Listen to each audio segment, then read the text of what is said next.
to turn on or turn off. Text selection, direction change, sound effect when voiceover is on. In iPhone 14 Pro, open settings. Scroll down the screen, find accessibility.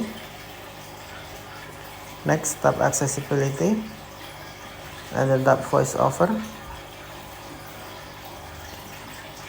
Select audio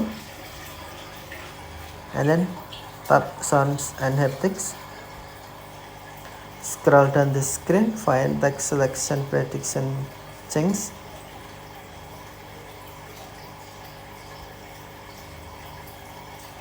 And then tap text selection, direction change.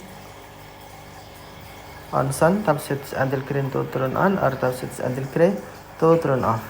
Tap switch until green to turn on or tap switch until gray to turn off.